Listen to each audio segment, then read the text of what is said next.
Comme dans tout projet entrepreneurial, il y a presque une part d'inconscience. Il y a ta vision, mais il faut presque une dose de folie ou d'inconscience, soit pour croire, soit pour ne pas trop réaliser tout ce que ça implique.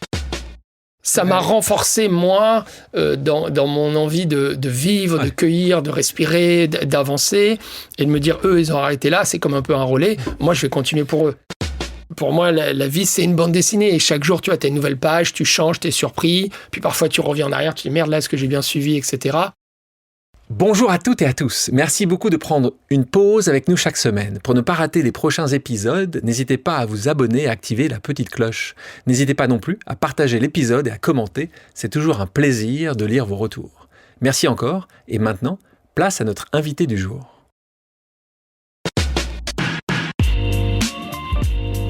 Bonjour à toutes et à tous. Je suis Alexandre Mars et vous écoutez Pause, le podcast où on prend le temps. Le temps de comprendre comment rendre l'impossible possible en explorant les parcours exceptionnels de mes invités. Qu'ils soient artistes, chefs d'entreprise, entrepreneurs sportifs ou encore activistes. Résilience, succès, inspiration, ils se dévoilent le temps d'une pause. Soyez les bienvenus. Il fait partie de ces gens qui ne se contentent jamais de suivre le mouvement. Il le crée.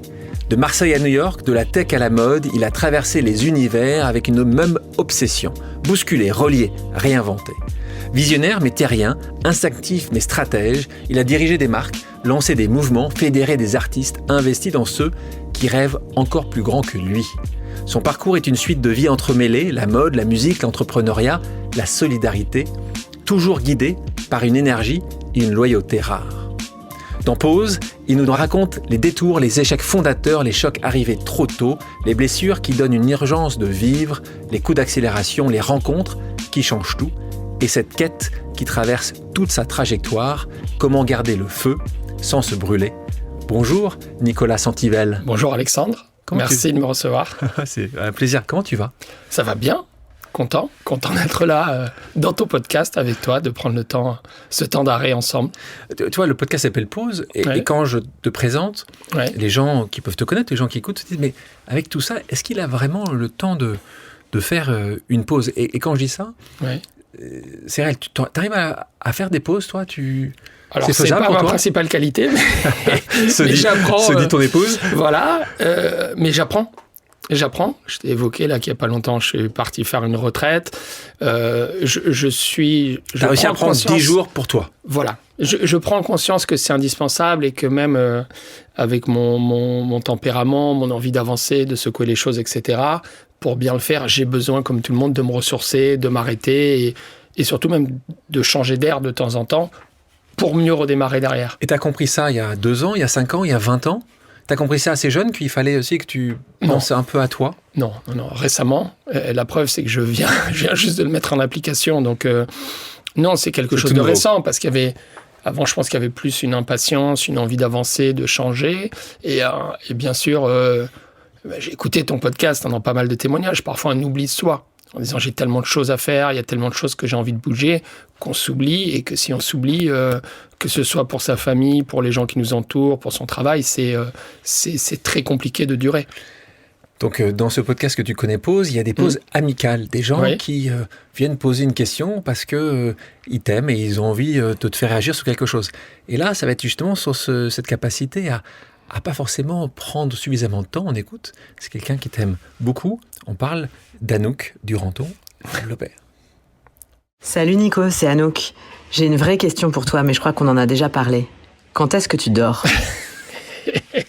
Donc, je ne suis pas le seul à se poser la question là. Ouais. Alors, tu dors quand ? La nuit. La nuit est dans les transports. La nuit est dans les transports. Dans les transports, c'est vrai que là, en ce moment, ça va mieux suite, je te dis, aux dernières étapes que j'ai pu faire ou ces temps de pause que j'ai pu me consacrer. J'ai une facilité, ça c'est quand même une chance majeure, à m'endormir facilement. Donc je peux m'endormir, faire une pause de 20 minutes dans un taxi, dans un métro, dans un train, dans un avion. Ça m'arrive même de m'endormir dans le métro parfois. Quand donc 5 minutes, tu t'y arrives ? Complètement. Et parfois même je le fais, je sais qu'au bureau, je dis à mon assistant, voilà, là on met un petit panneau rouge sur ma porte et je fais une sieste de 20 minutes. Donc j'ai cette chance de pouvoir m'endormir facilement, de bien dormir la nuit. Après, c'est vrai que je pense aussi, par rapport à ton point précédent, que je tiens parfois par l'excitation, par l'adrénaline, par l'envie d'avancer, de créer et par les rencontres.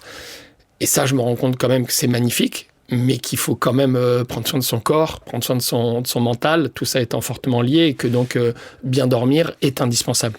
Donc, merci à Anouk, qui est quelqu'un qui me connaît bien. Qui te connaît bien, qui est très bien, depuis de longues années.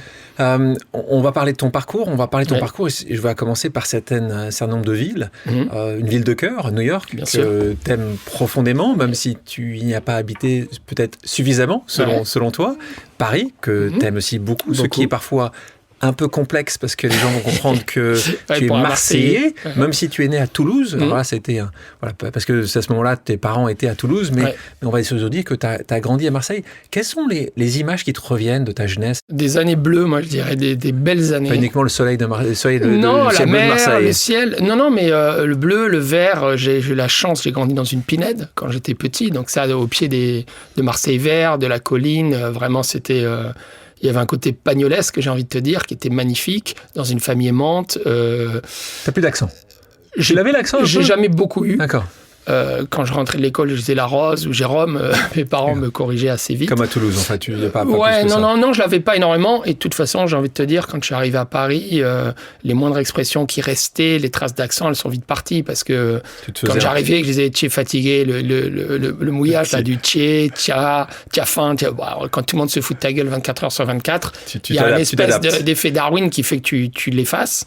Et de toute façon, je l'ai jamais vraiment eu, mais pour revenir à ta question, enfance heureuse, enfance belle, j'ai grandi dans une pinède, je voyais la mer quand je me réveillais le matin, donc des parents aimants, une mère qui s'est arrêtée de travailler pour s'occuper de ma sœur et moi. Donc ton père était professeur, ton papa était dans l'immobilier, et donc voilà, donc c'est cette famille-là, donc dans une petite famille, c'est un petit nucléus familial. Exactement. Quand je te parle de ce que c'est aujourd'hui, tu as recréé un peu la même chose avec ton épouse Élodie, vous avez 2 enfants, Adrien et Arthur.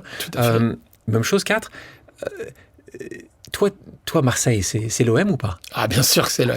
Et tes enfants, c'est l'OM?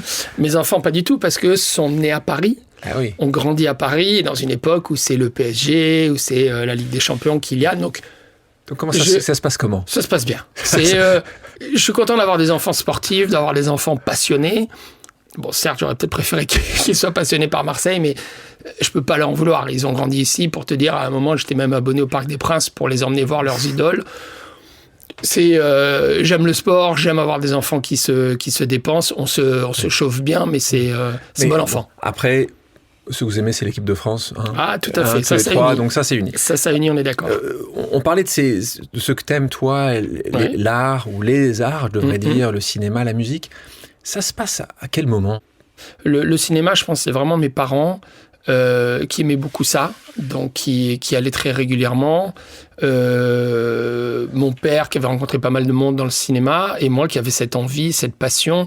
C'est venu très tôt pour Comment il a rencontré des gens, ton papa? Par son travail, parce qu'il a travaillé dans un projet où il refaisait tout le centre-ville d'Aix-en-Provence, et pour lui, ça lui tenait à cœur de justement bien préserver les cinémas, la culture, donc de comprendre les enjeux, d'accompagner.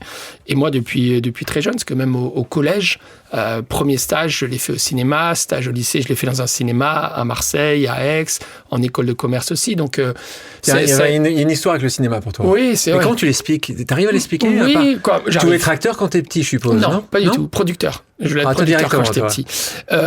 Pourquoi? Non, parce comment on peut vouloir être producteur quand on est petit, pas acteur? Parce que j'étais pas sûr d'avoir le talent d'acteur. Et 2, ce qui m'intéressait, c'était de trouver des projets, des talents et de les accompagner, de pouvoir rendre possible des projets. À 15 ans, à 18 ans, c'était quoi ça? Oui, je pense que c'était au lycée quand je réfléchissais à ce que je voulais faire plus tard. Après, même en prépa, en école. Et pour revenir à ton point, moi, j'adorais le voyage d'être dans une salle noire. En général, moi, j'aimais aller voir des films dont je ne savais rien. Mais quand vraiment, je suis allé voir même Matrix, plein de films assez fous, je ne savais rien. Je lisais pas les critiques, les bandes annonces. J'étais en mode à fermer les yeux, à boucher les oreilles pour pas entendre.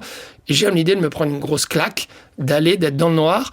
Un truc où certains se moquaient de moi. J'allais souvent au cinéma seul. parce que j'aimais pas trop qu'à la fin du film, c'était super, c'était pourri, cet acteur était génial.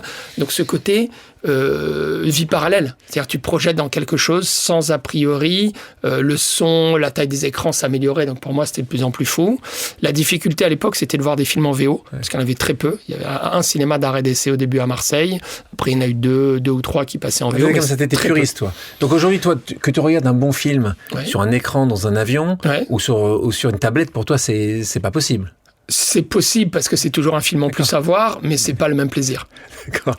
Donc on est à ce niveau-là quand même. On est à ce niveau-là. Et justement, ta curiosité qui semble assez insatiable, qui est là au quotidien, elle vient d'où? C'est la même chose t'as cette envie de connaître, je pense que là, ça vient beaucoup de mes parents qui ont, qui m'ont sans doute donné le goût de découvrir. Ils ont pas mal voyagé, ils ont vécu dans différents pays, etc. Donc, je pense cette idée de la curiosité de l'autre, la curiosité par un film, découvrir un pays, une culture, une aventure, quelque chose qui m'est totalement étranger et qui marque et qui après, en fait, vient poser une graine qu'on a envie d'arroser et de chercher d'aller plus loin.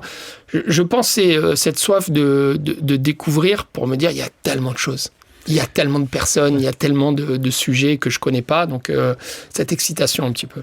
Mais avec cette envie de découvrir le monde, tu es à Marseille, est-ce que tu t'es dit rapidement, je veux aller à New York, tu veux découvrir le monde ou t'étais heureux chez toi à Marseille? Non, j'étais heureux, mais je voulais plus. Je te dis, le cinéma, c'était compliqué, parce qu'il y avait que 2 cinémas qui vraiment passaient les films en VO. Les salles de concert à Marseille, il n'y en avait pas, peu. Donc j'allais au Zénith de Toulon, j'allais aux Arènes de Nîmes, de temps en temps j'allais à Paris, donc cette envie de plus. Tu sais qu'il fallait que tu ailles ailleurs. Voilà, j'adorais, j'étais pas du genre insatisfait, bon, peut-être avec du recul, un peu de nostalgie, aujourd'hui je réalise encore plus facilement, mais j'étais heureux, j'étais content, mais j'avais envie de plus. J'avais envie d'avancer, j'avais envie de découvrir, j'avais envie, quand je voyais tous les... Pour te dire, j'ai un exemple qui me fait rire quand je m'en rappelle, j'écoutais énormément la radio. À l'époque, il n'y avait pas les plateformes MP3, etc. Et je gagnais beaucoup de place pour les concerts à la radio. J'avais enregistré dans les raccourcis du téléphone les numéros des différentes émissions. Donc tu gagnais, c'est autant qu'ils gagnaient les concerts, quoi. J'en offrais même parfois, c'est les copains qui allaient à Paris, j'en donnais les 2 places, ils en revendaient une, ils utilisaient l'autre pour eux. J'ai découvert plein de concerts et plein d'artistes comme ça. Donc, si tu veux, c'était un peu cette frustration qui devenait essence ou qui devenait moteur de me dire j'ai envie de voir les artistes que j'aime en concert, j'ai envie d'être dans des belles salles, dans des beaux cinémas, dans les festivals, etc. Donc là, on voit ce moteur de la culture, d'apprendre, de rencontrer. Et puis, en travaillant sur ce podcast, ce moment avec toi, il y a aussi un moment important pour toi, même plus qu'important, qui est essentiel dans ta vie, c'est cet amour de la vie.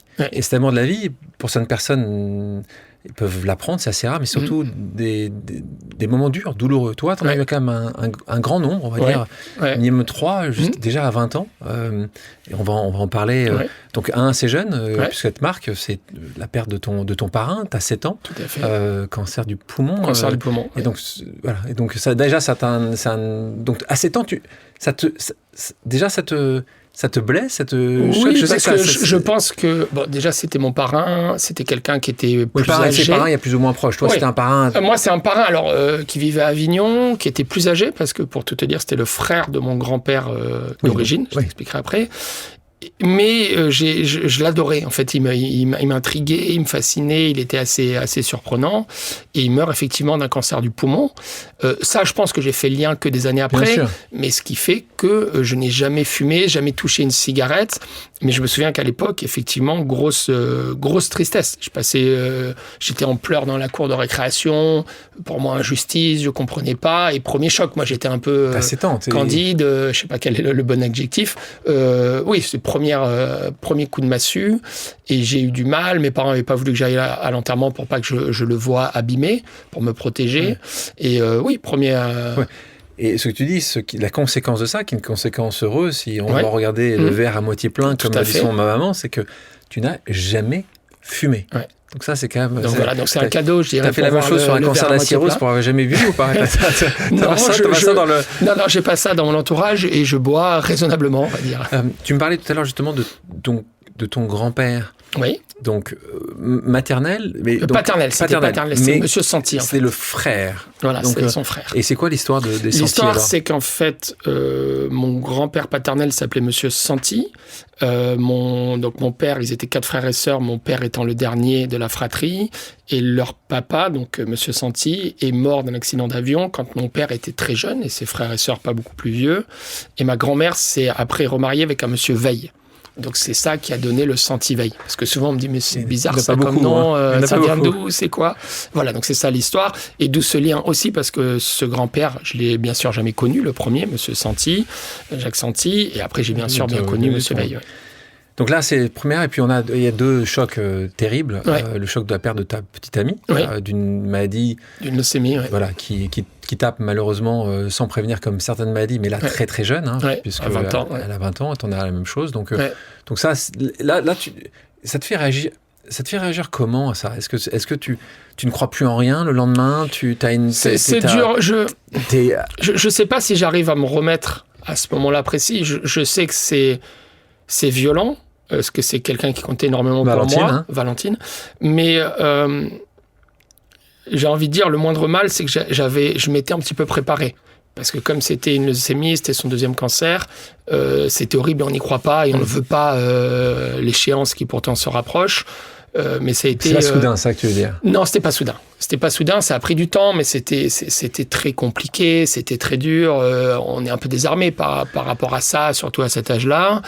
Et en plus, comme je te l'ai dit, pas très longtemps après, même avant, pardon, je suis un peu confus. J'ai perdu un ami d'un accident bête puisqu'il s'est électrocuté. Alors ça, pour le coup, pas du tout vu venir. On avait fait nos révisions de prépa ensemble, etc. 20 et ans. gérer 20 ans. Et ces 2 événements assez rapprochés, j'ai envie de te dire, je pense, hein, j'ai pas fait toute l'étude du sujet, mais je pense que ça a boosté mon envie de vivre, mon envie de croquer la vie, de me dire que chaque moment est précieux, que bien sûr on a des sujets, des soucis, des prises de tête, etc. Mais c'est une image, hein, mais j'ai l'impression de les porter en moi. Tu vois, de les porter en moi en me disant, allez, là, t'as pas le droit de trop t'apitoyer sur ton sort, c'est un petit souci, tu as des clés pour le gérer. Ça t'arrive, tu dis ça souvent? Au début, pas mal, parce que comme ça peut très vite partir dans les tours avec moi, de temps en temps, ça me permettait de redescendre et de me dire, qu'est-ce que j'en tire? T'as essayé de regarder le côté. Oui, qu'est-ce que j'en tire? Comment j'essaie d'en tirer le meilleur parti? Après, il y a eu des nuits, des soirs où j'étais en larmes, des moments difficiles, mais je pense qu'une fois de plus, tu vois, j'ai essayé de me dire qu'est-ce que je peux en garder? Comment est-ce que moi je peux prolonger? Comment est-ce qu'ils peuvent continuer à être en moi? Et je pense que ça a renforcé ma sensibilisation au fait que la vie est fragile, que la vie est précieuse et qu'il faut, j'aime pas dire qu'il faut, mais on se doit de réaliser ça pour profiter. Ça veut pas dire que tout doit être merveilleux, que tout est parfait et qu'on n'a pas le droit d'avoir des coups de mou, des tristesses, des moments où on est down. Parfois se plaindre, c'est... Voilà, mais d'avoir ça en tête quand même. Et aujourd'hui, tu crois plus qu'il y a 20 ans ou pas forcément? Aujourd'hui, j'ai envie de te dire, ma réponse va paraître bête, mais je crois en l'univers, je crois en ses énergies, en ses rencontres. Donc t'es spirituel. Oui, oui, c'est un grand mot de dire que je suis spirituel. Je fais un parcours je crois qu'on n'est quand même pas arrivé par hasard, qu'il y a un sens à beaucoup de choses, et j'essaie toujours de me dire, allez, si c'est ça, ça a un sens. À quel point ça t'a rendu plus mûr par rapport à tes potes? C'était le cas, très rapidement, tu t'es dit, j'ai gagné juste 10 ans, enfin gagné... Non, je pense pas, parce que déjà, l'accident de notre ami, on l'a vécu ensemble, entre potes, et ça nous a rapprochés, et alors avec des façons très très variées de le vivre. Certains qui se refusaient d'exprimer un quelconque sentiment, d'autres qui étaient en révolte totale. Mais on l'a vécu entre amis. Je pense pas que ça m'a rendu plus mûr, plus conscient. Je pense juste que ça m'a renforcé, moi, dans mon envie de vivre, de cueillir, de respirer, d'avancer, et de me dire, eux, ils ont arrêté là, c'est comme un peu un relais, moi, je vais continuer pour eux. Tu vois, c'est plus dans cet esprit-là que de me dire, tout à coup, j'ai une maturité, un recul, parce que je t'en parle aujourd'hui, j'ai 48 ans, à l'époque, j'ai pas du tout eu ce recul. Comment tu parles de ça à tes enfants qui ont l'âge de comprendre? Est-ce que tu leur as parlé?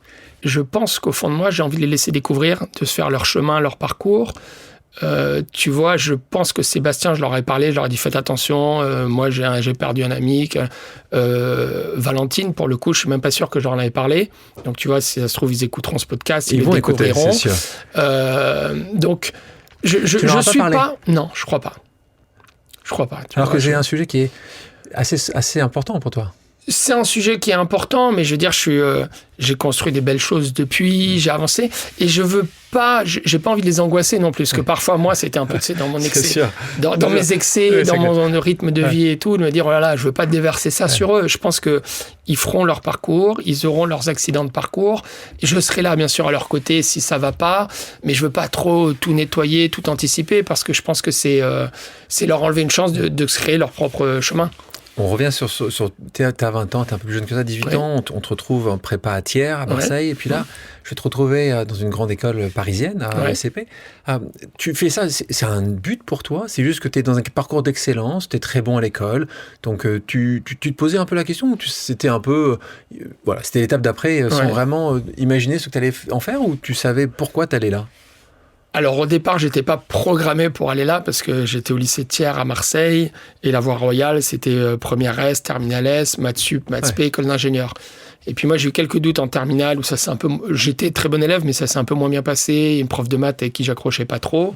Et là, tout d'un coup, je me suis dit, oh là là, me faire 2 ou 3 ans de prépa à faire ça matin, midi et soir si j'accroche pas. Oui, pardon. Prépa scientifique, si j'accroche pas avec les profs et que je dois faire ça 12 heures par jour, ça va pas fonctionner.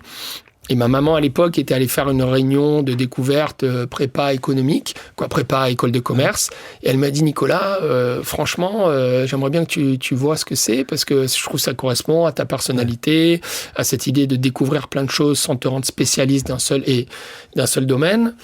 Et puis, c'est l'occasion de découvrir, de pratiquer les langues. T'aimes bien les langues, t'aimes bien voyager. Et c'est comme ça qu'en fait, j'ai bifurqué. Moi, en terminale, quand le prof principal demandait qui veut faire maths sup, sur les 32, il y en avait 30 qui levaient la main. Et moi, j'étais un peu le vilain petit canard quand il disait qui veut faire prépa HSC, et je levais la main. Et je remercie ma maman encore aujourd'hui parce que... Et cette prof de maths. Oui. Un peu plus dur, mais... Ah oui, mais c'est le destin. Oui, tout à fait. Et c'était cette idée, de découvrir, d'apprendre les langues, l'histoire géoéconomique, la négociation, plein de choses. En fait, je pense que c'était cette idée de m'ouvrir, d'avoir une trousse à outils. Donc là, tu fais ça. C'est là où je te retrouve aux États-Unis. Tu vas découvrir les États-Unis. Un moment où toi, tu as les yeux comme ça. Donc raconte-nous un peu quand tu découvres les États-Unis. Toi, français, marseillais, parisien après, c'est quoi le choc numéro 1? La résilience. Résilience. Après, c'est contextuel aussi. Je suis diplômé en août 2001. Je signe pour mon premier contrat à New York. Et entre-temps, les attentats du World Trade Center, mon départ qui est sans cesse reporté parce que j'arrivais pas à avoir de visa, très compliqué.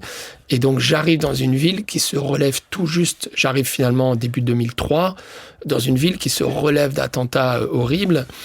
Et je vois, si tu veux, la ville renaître, le comportement des gens évoluer, et que ce soit à travers cet événement tragique, ou même à travers les parcours d'entrepreneurs, ou moi-même ce que j'ai essayé de faire là-bas, j'ai appris cette valeur de on se relève et on y va. Et qui est un peu dans la continuité de ce que je te disais, mais de se dire les accidents font partie du parcours. Si on arrive à les mûrir, à les digérer, à se dire pourquoi je suis tombé, qu'est-ce que j'ai raté ou qu'est-ce qui m'est tombé dessus que j'aurais pu voir venir, tu te relèves avec une énergie de dire on y va. Et je te dirais à la fois la résilience et cette curiosité. Alors là, c'est peut-être pas les États-Unis, c'est peut-être plus New York, cette curiosité de la différence. Cette curiosité de tu me ressembles pas, je veux comprendre d'où tu viens, quel est ton parcours, qu'est-ce que tu viens chercher dans cette ville. Et ça, je trouve ça nourrit cette envie de découvrir, de rencontrer, de construire. Toi qui as beaucoup voyagé, tu as trouvé ça dans d'autres villes, beaucoup d'autres villes? Je l'avais un petit peu trouvé à Londres, où je trouvais que je me souviens quand j'étais au collège et que j'étais allé à Londres pour la première fois, je me disais, ça y est, je comprends le melting pot. On m'expliquait le melting pot, pour moi, c'était un concept abstrait. Et quand je suis allé à Londres, quand je voyais la dégaine, les tenues, la variété de musique, je me suis dit, tiens, je le vois concrètement. Et à New York, je le vivais au quotidien. Tu en vois d'autres aujourd'hui, des villes? Toi qui a ouvert beaucoup de boutiques dans beaucoup de villes. Non, à un moment, mais je pense que ça a pas mal bougé. Istanbul, j'aimais beaucoup. Je trouvais qu'Istanbul chantait le choc des cultures entre l'Asie et l'Europe. Donc j'aimais beaucoup les détroits du Bosphore, suivant de quel côté tu te situais. Tu tu avais vraiment l'expérience différente. Et aujourd'hui, il y a Austin aux États-Unis. Mais alors là, c'est peut-être un petit peu moins... C'est plus sur le choc des cultures, des milieux où tu as à la fois, si tu veux, du folk, en même temps, tu as de la tech ultra moderne, tu as le mélange, tu as l'impression que tu as plusieurs siècles qui se côtoient, tu as des grands buildings et à côté, tu as des rues, on dirait des décors de western. Donc j'aime beaucoup l'énergie de cette ville. Donc là, on est en 2003, tu hésites. Là, à ce moment, on te propose une offre, c'est dans le luxe, à Montréal, et tu refuses cette offre-là pour prendre une petite start-up qui s'appelle Liste Rouge. C'est comme ça que tu te retrouves aux États-Unis. Quoi, c'est pas vraiment une start-up parce qu'elle existe quand même depuis 1938, mais une petite structure artisanale. C'est pas une start-up dans le sens, ça n'a pas été créé quelques temps avant, ça a été créé des années avant, une petite structure.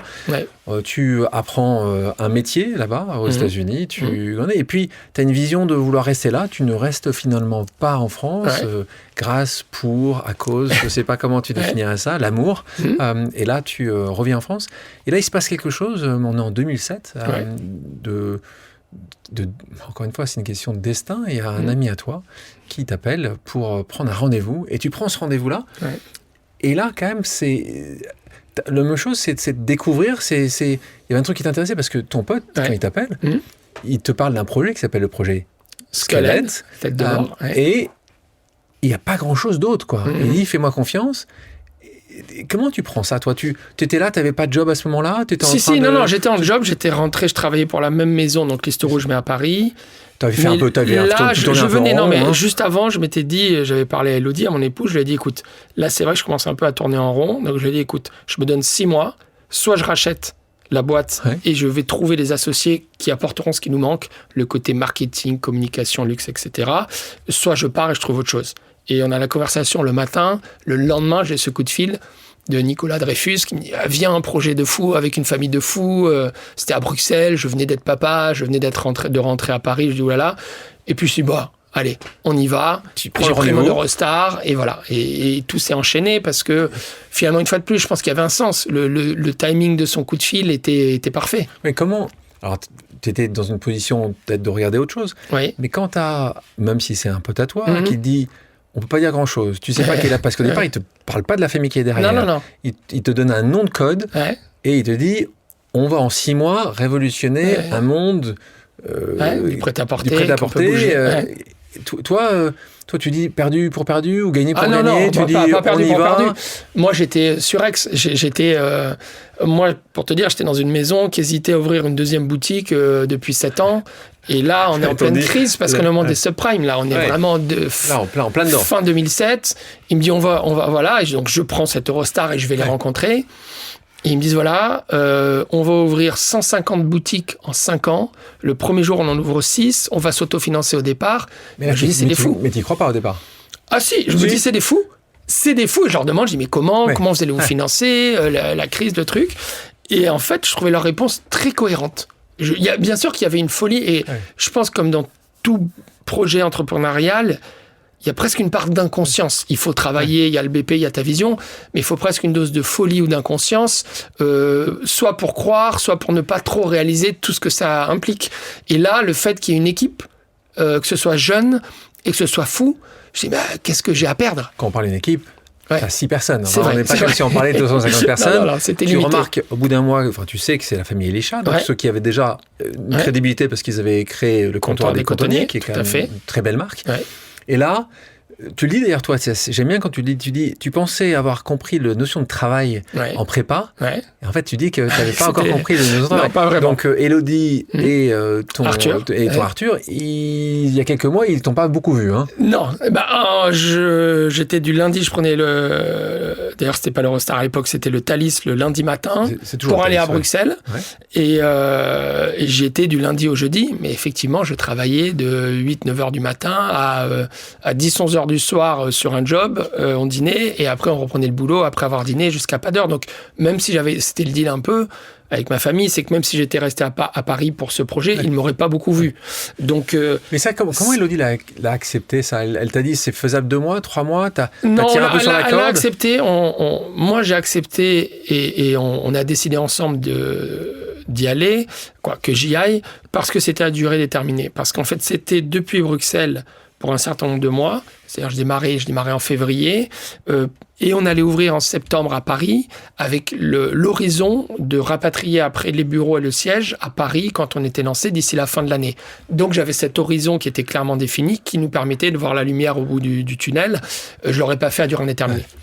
Donc, cette marque s'appelle The Couples. Donc, beaucoup de gens en ont entendu parler, puisque là, vous avez assez bien réalisé par rapport aux chiffres que tu avais imaginés, puisque c'était 20 boutiques très rapidement dans les premiers 6 mois. Le premier jour. 20 boutiques le premier jour. 250, je crois, au bout de 3 ans. Exact. Et quand tu pars, c'était 350 boutiques. Donc vous avez atteint cet objectif-là.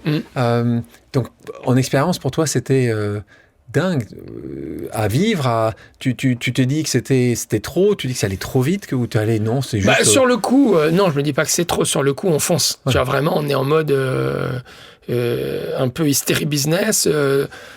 Ça se passe non seulement bien, mais même mieux que prévu. On a tous les agents immobiliers qui viennent nous proposer des boutiques parce qu'ils voient qu'on est solvable et qu'on développe et qu'on ouvre quand tout le monde fait faillite et ferme des boutiques, des réseaux.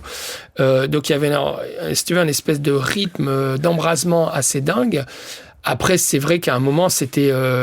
je pense qu'on touchait pas mal de non-sens, même si sur le coup, on ne réalisait pas dans les quantités produites, dans la part qu'on vendait en solde en fin de saison, dans la vitesse à laquelle on avançait. Ça abîmait un peu la marque. C'était beau, mais c'était dur de la faire durer. Et on voyait un exemple dont je parle souvent, c'est quand des présentateurs télé, des chanteurs disaient on adore la marque, mais quand dans notre public ou dans les spectateurs, il y a la moitié de la salle qui est habillée comme nous, ça devient un peu frustrant.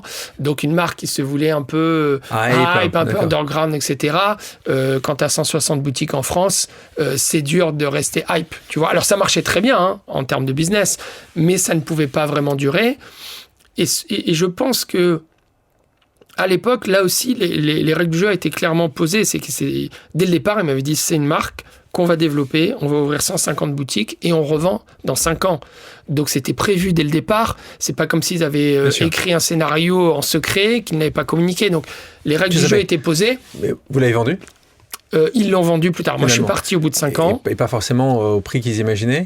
Je les laisserai commenter, mais beaucoup plus tard. Beaucoup plus tard. Donc, certainement trop tard par rapport à un plan défini. Mais la question que j'ai pour toi, pour que encore une fois, les gens qui nous écoutent, et tu le sais ici, ceux qui nous intéressent aussi, qui intéressent les gens qui nous écoutent, c'est comprendre des choses, comment ça se passe derrière.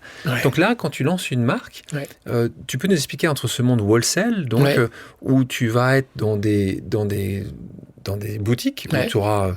quelques rayons et tes propres marques en propre. Et comment ça se passe quand tu lances cette marque? Alors, pour aller très vite, pour aller très vite, sur Couples, c'était un projet uniquement retail. D'accord, donc c'est que des boutiques Couples. Exactement. Il n'y a pas du tout de wholesale. Wholesale, c'est quand on vend soit des grands magasins, soit des concept stores qui viennent donc acheter la marchandise et qui eux-mêmes la revendent à leurs clients. Ça, il n'y en a pas du tout. Pourquoi? Ce qu'on fait, parce qu'au début, on veut taper fort et c'est très secret. Donc au début, ce n'est que dans nos boutiques en propre.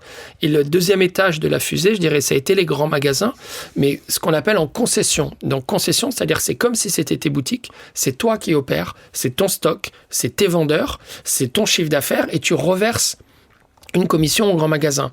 Et ça nous a aidé grandement parce que c'est comme ça qu'on a, je dirais, un peu conquis la province. Parce qu'en fait, en province, on allait beaucoup avec les galeries, avec le Printemps. Voilà, Galerie Lafayette, Nouvelle Galerie. Surtout, on va dire Galerie Lafayette et Printemps. Et on essayait d'avoir les meilleurs emplacements. C'est-à-dire d'avoir les vitrines, d'être au pied des escalators, l'entrée d'étage. Et ça, c'était assez vertueux parce que nous, ça nous coûtait relativement peu. Le trafic était déjà construit et acquis. Donc, on n'a pas besoin de dépenser énormément en marketing. Et dès que ça marchait bien dans une ville, on ouvrait notre propre boutique. Et donc, au début, si tu veux, la mise de départ, le culot du départ, ça a été de miser que sur du retail. Ce qui est plus risqué parce que ça veut dire qu'il faut les pas de porte, c'est-à-dire l'argent que tu payes pour avoir accès à un emplacement, un bail, le loyer. Tu achètes pour tes boutiques, donc entre guillemets, tu portes le risque du stock. Et une fois qu'on a fait ça et qu'on a pris des belles adresses, des boutiques qui fonctionnaient très bien, c'était beaucoup plus facile d'être désirable et de négocier en étant en position de force par rapport aux grands magasins. Donc vraiment, c'était un projet purement retail. Et c'est grâce à ça qu'on a pu aller aussi vite. Et à quel moment, parce que tu le dis maintenant, à un moment, tu l'as expliqué là, ce manque de désirabilité, ce moment où tu dis juste la marque, elle devait être unique, elle devient un mass market. Alors, je pense que c'était pas mass market. Je pense que c'était pas mass market parce que les prix n'étaient pas non plus donnés. Il y avait quand même une désirabilité des campagnes. Le prix moyen? À l'époque, un costume, c'était à peu près, on va dire, entre 500 et 600 euros. C'est très cher. Mais un pull, par exemple. Un pull, oui. Alors, un pull au départ, c'était dans les, on va dire, 180, 280. Okay. Un peu plus pour les cachemires. C'était pas fou. C'était surtout beaucoup moins cher que les Dior et autres. Et c'était plus cher et plus luxe que les Massimo Dutti, COS, etc. Il y avait un endroit, il y avait une niche. Exactement. Il y avait une niche et il y avait surtout tout un travail sur la désirabilité par les campagnes de communication, par les événements, par les égéries qui rendaient la marque très désirable. À l'époque, qui étaient les égéries? Alors au début, les premières saisons, il n'y avait pas d'égérie, c'était que des vrais couples. Et après, on a fait Eric Cantona et Rachida Wright. Tu vois, on a fait des couples comme ça qui étaient un peu plus connus. On avait fait Bec BD, on avait fait des couples un peu rock, si tu veux, dans l'atmosphère. Mais ce n'était que des vrais couples et c'était l'histoire pour que tout le monde puisse s'identifier et participer. Eric Cantona, c'était vraiment sa femme et Bec BD, c'était vraiment Exactement. sa femme. Et à quel moment, toi, tu te dis... J'en ai fait le tour à nouveau. Tu te l'as dit sur ISO, tu te l'as dit rapidement, tu t'es dit, ça y est, j'ai fait mon... Est-ce que, parce que là, t'en étais le CEO de Couples? Non, on était trois. En fait, il y avait les trois frères d'accord. qui faisaient, pour faire simple, la direction artistique. Et puis qui avait l'ownership. Donc, c'était à la fin, c'était eux qui décidaient. Exactement. Et on était trois managers. Alors, au début, un était directeur financier, l'autre directeur commercial et moi, directeur de production. Et après, on est devenus DG tous les trois. Donc, on gérait vraiment le quotidien de la boîte. Et pour répondre à ta question... C'est beaucoup de cuisiniers dans la mais avec beaucoup de cuisiniers, mais avec une bonne entente. Tous les trois, on s'entendait très bien. On est restés très proches. On se voit encore régulièrement. Ça se passait très, très bien. Et on avait un rapport qui était assez unique et assez rigolo avec la famille. Et pour répondre à ta question, c'est pas tellement de frustration ou de me dire oh là là, les moins désirables, parce que ça, c'est une fois de plus avec du recul, avec l'expérience. C'est plus que moi, à l'époque... pour le sourcing, là, pour le coup, on produisait beaucoup en Asie. Et j'allais régulièrement en Asie, notamment en Chine. Et je voyais ce pays qui se développait à vitesse grand V.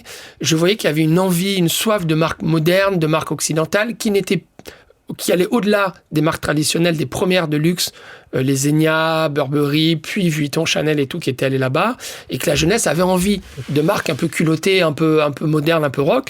Donc moi, j'avais dit à mes associés, il se passe un truc de fou. C'est pas seulement des usines en Chine. Il y a une population très jeune qui a beaucoup de moyens, conséquence de la politique de l'enfant unique. Donc il se passe quelque chose, et vu le culot qu'on a, on a fait la France, on a fait l'Angleterre. Si vraiment on va au bout de notre démarche un peu rock, un peu provocante, allons en Chine. Ayons le culot d'aller en Chine, au Japon. Le Japon, en plus, il y avait par rapport au fit très, très serré. Et je la fais courte.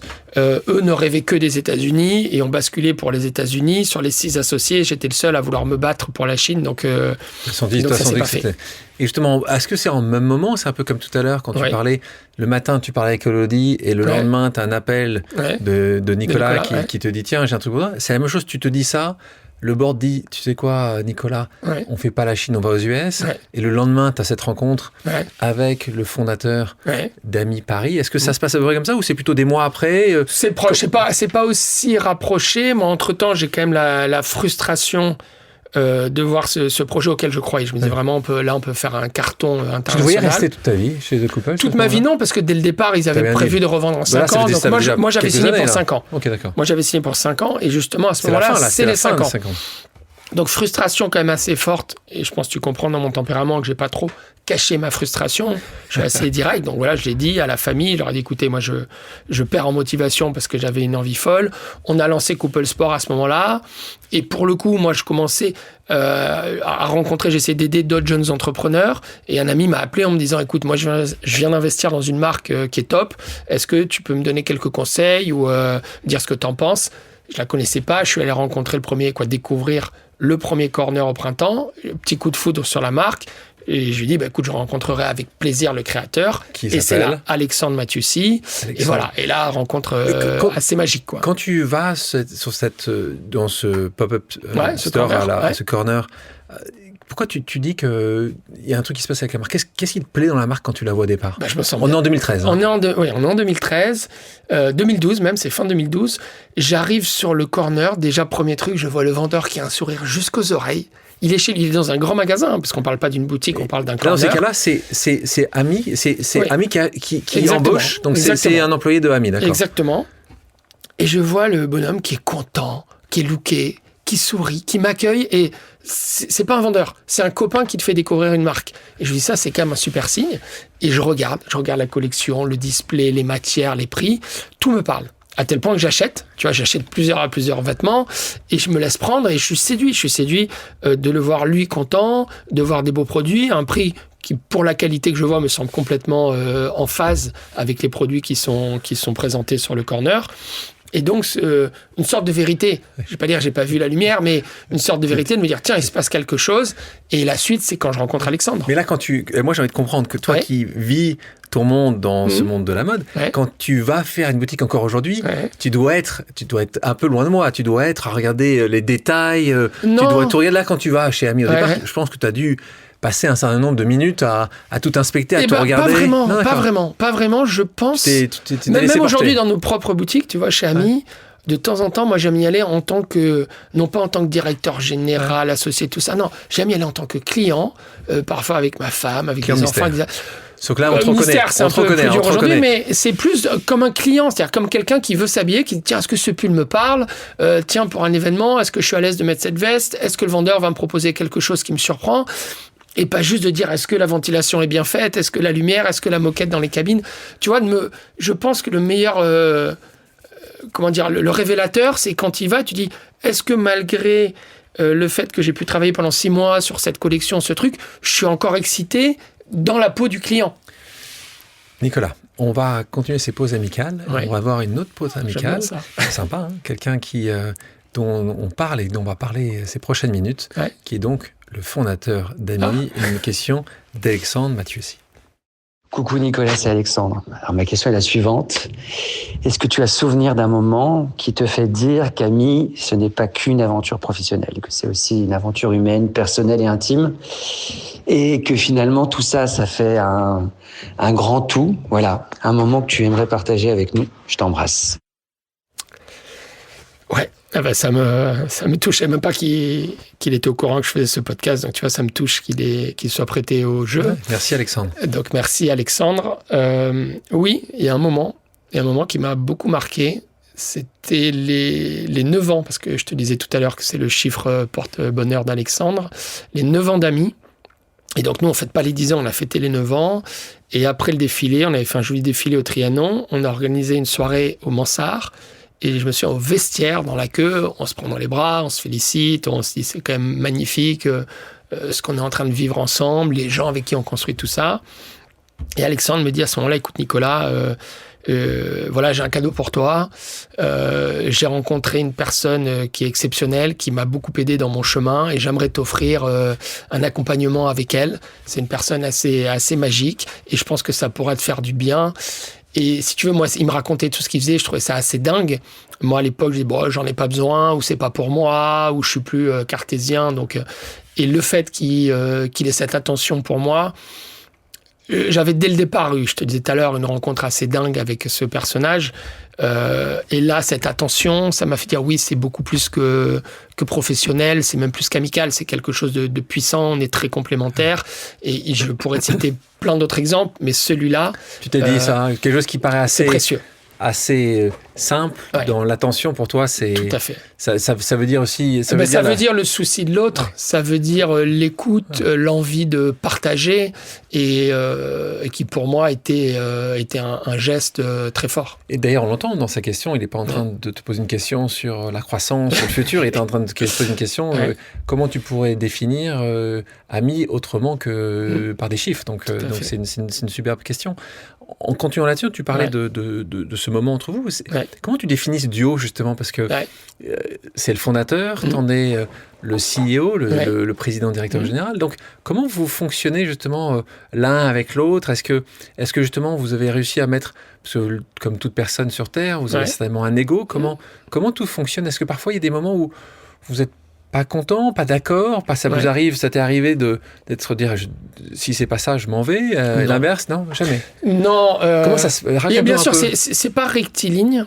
Alors déjà, la base de notre collaboration que je trouve assez saine, c'est que déjà, je suis pas PDG, je suis directeur général, c'est lui qui est président, président directeur artistique. Donc il y a les deux pôles. Chacun son territoire.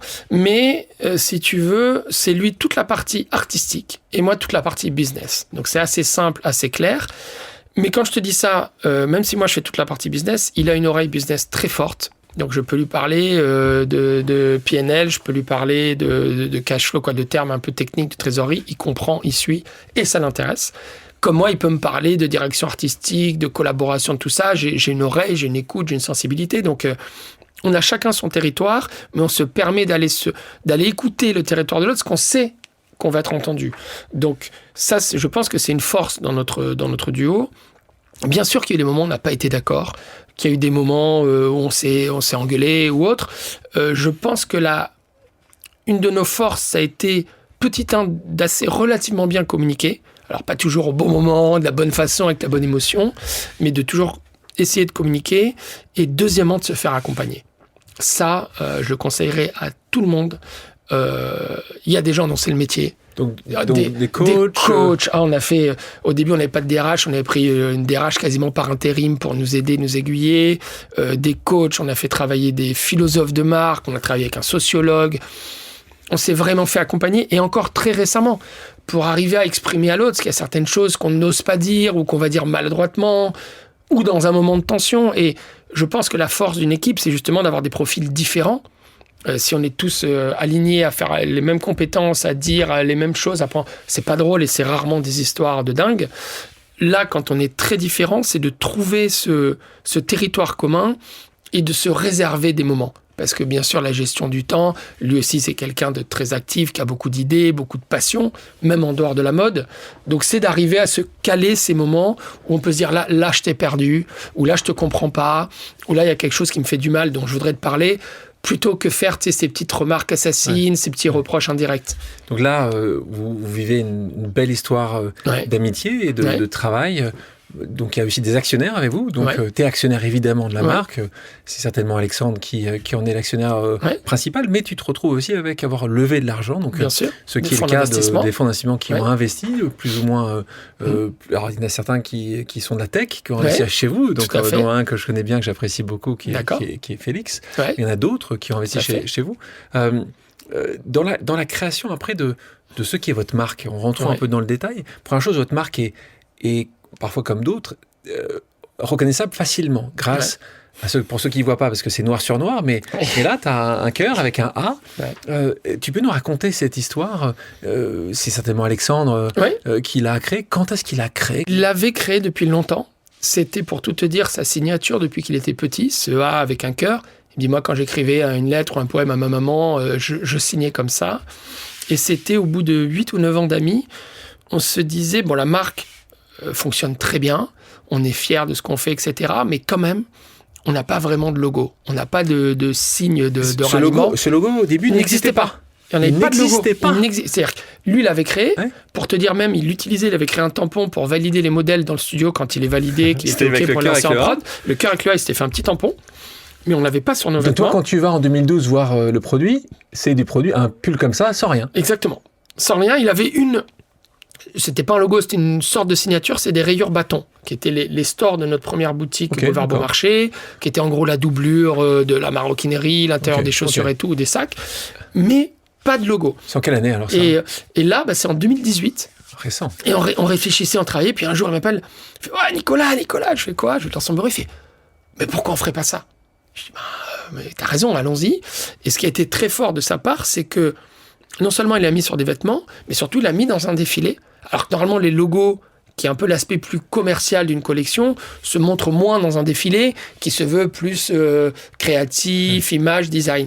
Et il a clôturé, c'était un très joli défilé qu'on a fait à Bercy, à la Cor Arena, où on avait reproduit les toits de Paris. C'était assez poétique. C'était en plus une des premières fois qu'on filmait le défilé. C'était Edith Preto avec Kid qui faisait moitié Max Richter, moitié Edith Preto. Donc c'était très fort en émotion, en scénographie.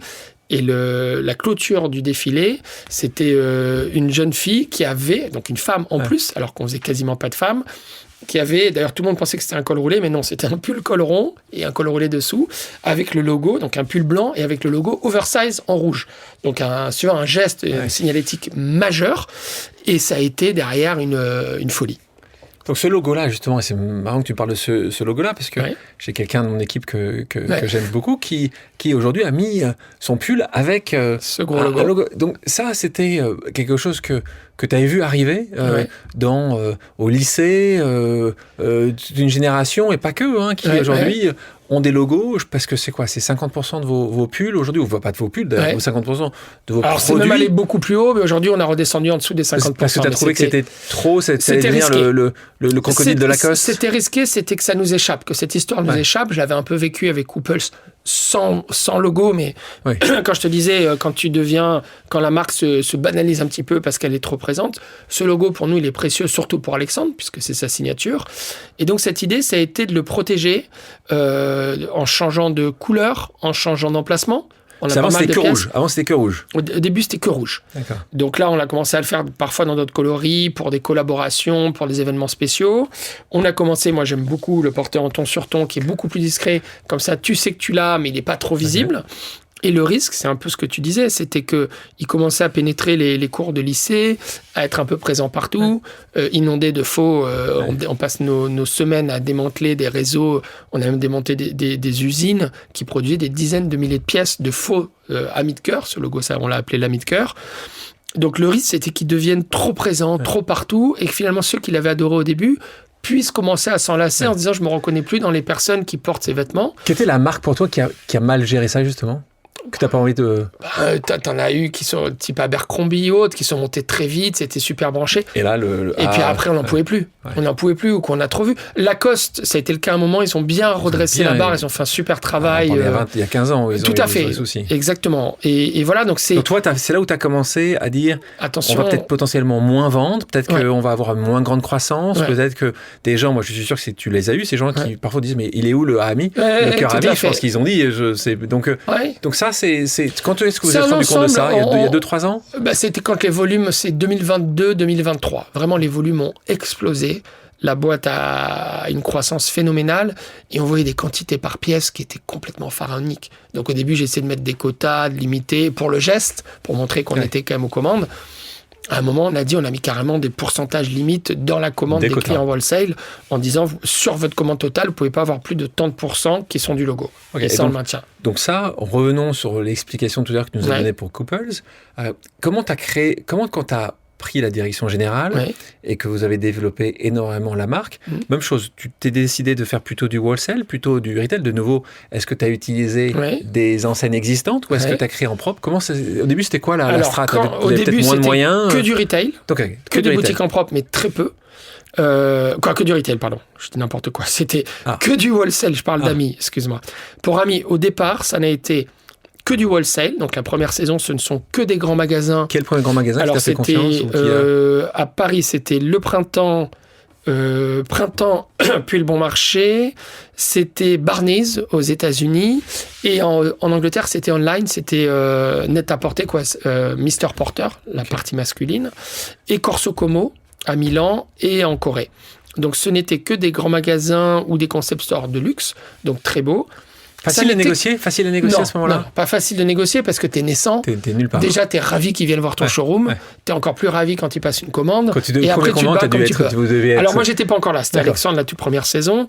Mais c'était un début qui était très beau parce que c'était certaines des portes les plus désirables au monde. Donc, une fois que tu commences là-haut, c'est plus facile après de toucher les autres qui t'ont vu dans le beau concept store, le beau grand magasin. Donc ça, c'était au début. Et ensuite, premier point de vente retail, donc en propre, c'est la boutique dans le Marais collée à Merci. Et ça, c'était décembre 2012. Qui existe encore, celle-là ? On la ferme cette semaine. Parce qu'on a ouvert à côté un flagship beaucoup plus grand où on peut... moi, c'est un petit pincement au cœur de la fermer, mais c'est Merci qui la récupère, c'est dans le sens de l'histoire. T'aimes bien les gens de Merci. Donc voilà, donc écoute, il y a une certaine logique derrière tout ça. Et donc au début, quand moi je suis arrivé, c'était 95% wholesale. Donc ce que je te disais, quasiment uniquement. Des grands magasins et des concept stores. Et au fur et à mesure, l'idée c'était de profiter de cette croissance de cette traction wholesale pour petit à petit ouvrir nos propres boutiques pour ne pas rester dépendants potentiellement d'un acheteur qui pourrait exactement couper, et puis d'une direction artistique qui change dans un grand magasin, d'un rachat ou autre, et surtout nous de pouvoir quand tu es en wholesale, tu choisis pas tout aujourd'hui, ce que c'est quoi? C'est combien? C'est quoi la aujourd'hui, consommation? on est passé à 2 tiers retail et 1 tiers wholesale. 2 tiers de marques propres et combien de boutiques propres? Combien 80 boutiques. Et quand je te dis 2 tiers, c'est à la fois les boutiques et le online, notre propre site. Qui est devenu plus 20%, c'est ça votre... C'est ça, un peu, on va dire entre 15 et 20% suivant les années. Et ça, aujourd'hui, le revenu du chiffre d'affaires de Ami à peu près 300 millions d'euros. D'accord, donc c'est... Ça a grossi. Et le Badline, vous gagnez un peu d'argent, beaucoup d'argent? Vous communiquez, monsieur? Non, on communique. Monsieur Saint-Yvel, non, on communique pas. Non, on communique pas. Je peux te dire que tout ce qu'on dit, c'est un EBITDA de chiffres. C'est tout ce qu'on dit. Donc, ça montre que c'est la rentabilité de la marque qui nous permet de nous développer et d'ouvrir. Vous avez pas, combien d'années vous n'avez pas relevé? Alors, on explique vous n'avez pas fait accès à des investisseurs extérieurs pour continuer à financer. Les derniers, c'était Félix en 2022. Et la volonté, c'est de... Même chose quand Alexandre t'a rencontré, il t'a dit pas, comme la famille à Alichat, qui disait Couples dans 5 ans. Non. Lui, il t'a dit un jour on sortira? Non, lui, il m'a dit c'est l'histoire de ma vie, il y a mon nom sur la porte, donc non. Le monde aujourd'hui a beaucoup changé. À l'époque, dans les défilés, c'était des journalistes qui devaient être au premier rang, ou les grandes clientes qui devaient être au premier rang. Aujourd'hui, c'est plutôt des influenceurs qui ont fait plus ou moins des choses avant. Comment toi, tu vois ça? Tu dis que c'est un mal nécessaire? Je vois ça comme un moyen, comme un média. Je pense, et on s'est battu pour, que c'est quand même important de ne pas oublier l'origine des défilés. Le but, c'est quand même de présenter ta collection à tes acheteurs et à la presse. Les acheteurs, parce que c'est eux, alors ça dépend du poids du wholesale, comme on vient de le dire, dans ton business. Donc c'est eux qui achètent et qui vont représenter ta marque à l'étranger, dans les pays où tu n'es pas encore en direct. Et la presse, pour parler de ta marque, pour expliquer le talent de ton créateur, etc. Donc il ne faut pas l'oublier. Après, c'est vrai que les médias ont évolué et que les influenceurs sont les médias. Alors, nous, en général, c'est des gens avec qui on a tissé des liens. Je dirais c'est presque plus des acteurs, des chanteurs, des gens avec qui il y a, pour nous, une fibre artistique, un lien amical ou quelque chose qui nous touche, que juste des influenceurs en tant que tels. Ou alors, les influenceurs, ce sont des personnes avec qui on a construit à travers les années une relation assez particulière. Qui est pour toi l'acteur ou le chanteur qui va représenter le mieux, qui a été le plus utile pour faire représenter ta marque? Utile, je sais pas, mais je sais qu'un nom qui me vient naturellement, c'est Vincent Cassel. Quand Vincent Cassel a défilé pour Ami, qu'il a ouvert le défilé, qu'il est venu après, qu'il a fait l'after show avec nous, ça a semblé une évidence. Parce qu'aussi, c'est le type de personne à laquelle Alexandre pensait quand il a créé Ami tout au début. Donc de le voir... Et pourquoi il le fait? Il est payé pour le faire? Il voulait faire sa garde-robe pour les 2 prochaines années? Il est juste amoureux du produit? Il y a de tout. Parfois, je te donne un autre exemple. Un jour, on a Zinedine Zidane qui s'est habillé des pieds à la tête en Ami et qui a fait un post. On ne l'avait rien payé, rien offert, rien demandé. Sympa. De la tête aux pieds. Moi, je peux te dire que ce jour-là, mon téléphone a beaucoup vibré. Avec en plus le logo. Il est habillé tout en blanc, avec un blouson Ami blanc, un jean blanc et le logo rouge.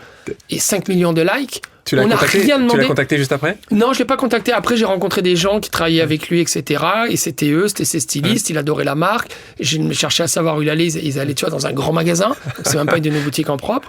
Il avait rien négocié. Donc, t'as de tout. T'en as qui portent naturellement et ça crée des liens. Et après, on parle avec eux, on se rencontre, etc.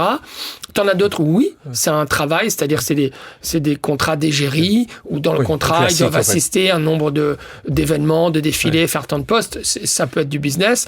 Et l'un n'exclut pas l'autre. Parfois, ça se fait complètement naturellement. Et après, tu essaies de cadrer parce que le risque qu'on a aussi, ça nous est arrivé avec Antoine Dupont, par exemple, c'est qu'après, des marques beaucoup plus grosses que nous, avec des budgets beaucoup plus importants, viennent leur faire les yeux doux et proposer un chèque que nous, on ne sait pas faire. Là, tu parles de Louis Vuitton, je suppose, avec notre ami Antoine Dupont, qui est un proche, qui a déjà venu sur ce podcast et qu'on adore, qui est une personne exceptionnelle.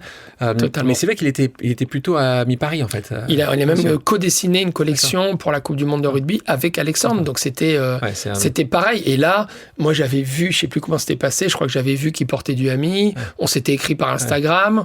On a déjeuné ensemble. On est devenus potes et je lui ai présenté Alexandre et tout s'est fait d'une manière qui était assez génial. Ce qui est souvent le cas avec Antoine. Ouais, puis qui est quelqu'un de cœur, quelqu'un vraiment d'humain, quelles que soient les négociations, toujours le petit texto où il dit vraiment ce qu'il pense, etc. C'est une fois de plus, il n'y a pas un succès comme ça par hasard, c'est une personne canonissime. Et donc dans ce sujet-là, cette croissance très forte, comment toi tu vois ça maintenant, comme ça fait plus de 10 ans que tu diriges cette très belle marque? Tu as vu, soit toi-même par le passé, une marque dont tu étais proche, de Couples, qui a quand même eu des difficultés. Comment toi, tu vois ça en disant juste, oh là là, je l'ai déjà vu, attention. C'est un sujet au quotidien maintenant que tu as cette vitesse de croisière qui reste encore avec une croissance forte. C'est un sujet au quotidien, ce challenge personnel? Je vais te répondre en 2 temps. La première, qui moi me motive et qui est le challenge pour moi aujourd'hui, c'est de me dire la marque a grossi. On a beaucoup plus de monde, de boutiques, plus donc d'engagement, de responsabilité. Et de me dire que c'est pas forcément le pourcentage de croissance du chiffre d'affaires qui fera notre succès ou en tout cas ma satisfaction. Mais en revanche, c'est de me dire, Alexandre a créé, je l'ai rejoint sur des valeurs fortes et de m'assurer qu'aujourd'hui, on s'assure que ces valeurs sont encore vraiment la clé de voûte de tout ce développement. Ça, c'est un combat. C'est un combat majeur qui n'est pas facile. Parce que quand tu es sur plusieurs buildings, sur plusieurs étages, etc., les gens se connaissent moins. Beaucoup de personnes sont arrivées sur les 2-3 dernières années. De se dire comment c'est quoi les 2 trucs que tu pourrais nous conseiller, des choses à faire justement pour garder que ces valeurs restent, ne s'éparpillent pas? Est-ce que tu as réussi à faire 2-3 choses? D'autres choses tu pourrais... alors... Ou même une, ça nous suffirait déjà, on serait plus intelligent. Déjà, c'est d'arriver, et c'est plus t'es nombreux, plus c'est dur, à réunir les gens, mais d'une manière où ils se sentent à l'aise. Donc nous, on fait ça 1 fois par an dans un cinéma, et c'est assez canon parce que on avec les 300 personnes, les 300 personnes. Complètement. Et on leur raconte, on leur rappelle ce qui est AMI, les valeurs, la mission. On essaie de leur rappeler aussi ce qu'on appelle les principes managériaux, c'est-à-dire comment ça peut et ça doit se décliner dans le comportement, que ce soit un vendeur dans une boutique, la personne à l'accueil au bureau, etc. Et ça, je pense que c'est clé. Et après, de trouver des petits moments. Alors là, tu vois, on vient de créer ça, là, à la rentrée, une chorale amis, les chœurs amis. Bon, ça, c'est plutôt logique. C'est un projet génial. Tous les lundis soirs, on a une prof de chant qui vient au-dessus des bureaux. Il y a une chorale qui est en train de se créer. On prend une loge tournante à l'année à la Core Arena, où au lieu d'inviter des influenceurs ou des stars, on invite nos équipes. Et à chaque fois dans les équipes, c'est la personne la plus passionnée par l'artiste qui vient. Donc parfois, tu as des stagiaires qui se mélangent avec des directeurs, des alternants. Donc c'est d'essayer de créer ces moments de vie. Et je dirais, c'est même, je te réponds de manière encore plus large, si je compare à Couples, ce qui, moi, me donne envie de rester et me fait me sentir à ma place dans cette histoire, c'est que je pense qu'on a la même envie avec Alexandre de faire quelque chose de beau, mais de trouver un équilibre entre vie pro, vie perso, que je n'avais pas du tout auparavant, mais pas du tout. Je te donne un exemple, on n'a pas encore communiqué dessus, donc je suis ravi de le faire ici. On a voté, on a mis en place récemment, et ça s'est appliqué depuis, je crois, le printemps, quelque chose dont on est très fier chez AMI, c'est qu'on vient de rallonger le congé maternité post-naissance de l'enfant de 2 semaines, donc on est passé de 10 à 12 semaines, et ce qu'on a fait dans la foulée, que je trouve très intéressant, c'est qu'on a passé le congé paternité, qui était donc de 28 jours, on l'a calqué sur le congé de la femme, on l'a mis à 12 semaines. Pour qu'il y ait une alors, c'est même plus large que paternité, parce qu'on a appelé ça congé deuxième parent, quel que soit le sexe du deuxième parent, il a le droit à exactement autant de jours que la maman qui a porté l'enfant, de manière à ce qu'il y ait une parité totale. Moi, je me souviens chez Couples, chez Liste Rouge, quand j'ai eu mon fils aîné et qu'au bout de 11 jours, je devais retourner travailler, c'était l'horreur. Je me sentais abandonner ma femme, mon fils, j'étais frustré comme pas possible. Donc là, de savoir que les personnes ont 3 mois en étant payées complètement, pouvoir profiter de leur enfant et de leur femme, je trouve que c'est un cadeau et que c'est quelque chose qui a beaucoup de sens. Et tu vois, c'est tous ces petits détails mis bout à bout qui font que le combat est superbe et que une marque qui s'appelle AMI, ce qu'on aime à dire, c'est que c'est plus que des vêtements. Il y a un sujet quand même important ces dernières années, c'est qu'il y a beaucoup de marques de prêt-à-porter qui ont énormément de mal. On a quasiment tous les mois dans les journaux des marques qui vont être à la barre du tribunal, qui vont être en redressement judiciaire, qui vont même péricliter. On parlait tout à l'heure de Couples, on parlait du comptoir des cantonniers, on parlait de Naf, Koukaï. En fait, j'ai une longue liste. Comment tu penses que ça peut être arrivé à ce point-là? Est-ce que tu penses que l'ennemi est uniquement l'ennemi chinois qui importe des produits à vil prix. Et là, on parle de Chine, d'autres. Nous, on fait partie de la fédération de la haute couture et de la mode. Donc, où en général, c'est vraiment plus les grands du luxe et les designers, donc qui sont un peu moins directement touchés. Je ne pense pas avoir de baguette magique ou de recette miracle. Bien sûr, je pense que Chine incarne tous les excès du système actuel. Mais c'est un peu ce qui s'est passé avec Zara, avec H&M, il y a quelques années auparavant. Donc, je pense que c'est... Comment dire ? Tu le mets au même niveau. Non, je ne mets pas au même niveau, mais je dis que c'était une première vague. Là, c'est un niveau beaucoup plus fort parce que le digital est 10 fois plus fort. Chine au BHV, c'est vraiment... C'est choquant, c'est tout ce qu'on veut. Qu'est-ce qui est choquant ? C'est que ce soit 3 euros. Non, c'est surtout un department store historique, vraiment ancré dans la ville, dans les Parisiens, qui fasse là, on parle de ce sujet qui a touché il y a quelques temps de ça, toute l'industrie, en disant comment un department store, une grande galerie puisse accepter ce qui est considéré comme beaucoup d'acteurs, comme tu fais rentrer le loup dans une bergerie. Mais après, je pense que c'est un système beaucoup plus large. C'est de s'adapter à l'évolution. Moi, je crois beaucoup à Darwin, et encore plus dans le business. C'est la montée du digital, comment il est utilisé, les fréquences de ce qu'on appelle des drops, c'est-à-dire à quelle fréquence tu vas proposer des nouveaux produits, des nouvelles collections, lié aussi à toute cette frange de la population qui a beaucoup de mal à s'habiller, parce que les prix se sont envolés. Donc c'est tous ces contraintes. Nous, si tu veux, j'ai pas de recette miracle. En tout cas, ce qu'on a essayé de faire avec Ami, c'est de se diversifier géographiquement, donc entre les 3 grands continents, et aussi par canal, donc entre le wholesale, le retail et le online, pour que quand il y a une crise quelque part, on ne soit pas en arrêt sur image. Donc nous, ce qui a participé à notre très forte croissance pendant les années Covid et même les années de la guerre en Ukraine, c'était d'être très présent en Asie. Quand tout s'est arrêté en Europe, aux États-Unis, on a fait une croissance exponentielle en Corée, en Chine et au Japon. Exactement.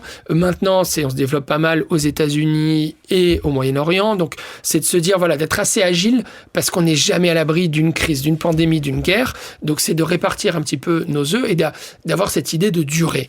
Je pense que c'est de parfois pouvoir refuser du business, en d'autres se dire, quand on est très fort quelque part, comment l'utiliser ? On a utilisé, nous, notre très forte croissance en Chine pour financer nos boutiques en Europe et aux États-Unis. Tu parlais du Moyen-Orient, un sujet important, donc beaucoup de gens parlent, disant qu'il y a quand même une aspiration forte de cette région, pas uniquement de ceux qui ont grandi, qui sont de là-bas, les Émiratis, les Saoudiens, les Qataris et autres, mais c'est beaucoup d'étrangers maintenant qui habitent là-bas. Toi, tu le vis comment ? Tu penses que c'est une nouvelle fenêtre d'opportunité incroyable ? Vous avez combien de boutiques aujourd'hui dans cette région ? On en a très peu, très peu. On est en train de changer de partenaire. On est en train de signer avec un nouveau partenaire là-bas qui a une belle ambition. Parce qu'il y a une erreur, vous avez pas allé Je pense qu'on était avec un partenaire qui était, avec qui on était très fiers de travailler, mais qui nous a pas considéré comme une priorité, donc qui nous a développé qu'en wholesale, une fois de plus. Okay. Et là, on cherche un partenaire qui va ouvrir une boutique Ami dans les principaux malls de Dubaï, où si tu marches bien, tu peux faire un chiffre d'affaires phénoménal. Je pense que c'est une région qui a beaucoup de potentiel, parce qu'ils investissent, parce qu'ils cherchent à être un peu moins dépendants des énergies fossiles, et que donc il y a un lifestyle qui est en train de se créer, ce qui n'est pas forcément le mien, on aime ou on n'aime pas, mais en tout cas, il y a beaucoup de richesses, il y a une jeunesse, il y a beaucoup d'influenceurs qui vont s'installer là-bas. Il y a aussi un élément non neutre, il y a une sécurité. Les gens qui vivent là-bas sont en sécurité. Des gens, beaucoup fuient l'Europe ou même les États-Unis en disant « là-bas, on est bien ». Là-bas, on peut poser notre portefeuille ou notre sac sur la voiture sans avoir peur de se le faire voler dans la seconde. Donc, je pense qu'il y a toute une qualité de vie qui plaît à beaucoup de gens et qui fait qu'ils se sentent en sécurité. Il y a beaucoup d'argent, des crypto-monnaies, des influenceurs, pas mal de Russes aussi qui sont allés s'installer là-bas. Donc, c'est sûr qu'en termes de business, il y a un potentiel. Oui, tu ne fais pas rêver tout le monde. Hein. Quand des choses qui ne font pas que rêver. Mais c'est la réalité. Je te réponds au point de vue business. Non, mais tu as raison. Point de vue business, alors c'est vrai aussi, ça c'est le côté un peu plus négatif, mais c'est vrai qu'il y a une sorte de croissance où il y a beaucoup d'intelligence qui va là-bas. Tu as raison, beaucoup de gens qui voient une certaine sécurité. Là, on parle de Dubaï qui est spécifique. Ouais. C'est intéressant, je crois que chaque année, aussi, hein, Abu Dhabi, très intéressant. Il y a 10% chaque année de plus de Français qui emménagent dans les Émirats, en particulier à Dubaï. Tu as Abu Dhabi, mais tu as Riyad, tu as Jeddah, tu commences à avoir un certain pôle d'influence, et toi tu commences à aller de plus en plus là-bas. On va continuer les pauses amicales. Il y a beaucoup de gens qui veulent te poser une question. Tu vas en parler de la Fédération française de haute couture. On va avoir une question de Pascal Morand pour toi. Bonjour Nicolas. Je vais te poser une même question dans 3 registres différents. Quel est ton meilleur souvenir en mode, ton meilleur souvenir en musique et ton meilleur souvenir en football? Ah, on voit qu'il te connaît bien, Pascal. Je me connais très très bien. Merci Alors. Pascal pour cette triple question. Meilleur Meilleur souvenir en mode, je pense que je te l'ai dit tout à l'heure, c'est Défilé. sans doute le défilé Ok. avec les Toits de Paris que je trouvais absolument On majestueux. peut le trouver sur Internet si on le Oui. cherche. Ok. Ouais, c'était le défilé, ça s'appelait les Toits de Paris. En plus, c'est Edith Preto. Oh là là. Et Edith Preto. Meilleur moment musique, je pense le concert, la première édition du concert à l'Olympia que j'ai organisé pour Olivier Goy et les Invincibles. Grand moment On est en octobre de 2024. collectif, de création, de solidarité exceptionnelle en octobre 2024. Et enfin, grand moment de foot. 1993. Je serais partagé entre 98 et 93. Ah, Les deux. t'hésiteras. Donc 93, la victoire 93, de l'OM. la victoire de l'OM à Munich. contre Contre l'AC Milan, la tête de Exactement. Basile Boli, à jamais les premiers. Et 98. Ah, qui ont dit quand quand même. même, j'ai mis les premiers. Tu sais que Ah le oui. PSG a dit quelque chose par rapport à ça. Oui, oui. C'est quoi la phrase du PSG, je crois dire Je sais plus.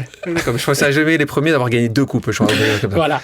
Et après 98, quand Une même. autre tête, là. Zizou. D'accord. Et 98, pas que la finale. Pour moi, c'est le quart de finale contre le Brésil, où là, je But de regarde encore. Thierry Tu vois, Henry. j'ai encore regardé cette semaine des extraits de Zidane dans ce match qui est exceptionnel. Exceptionnel.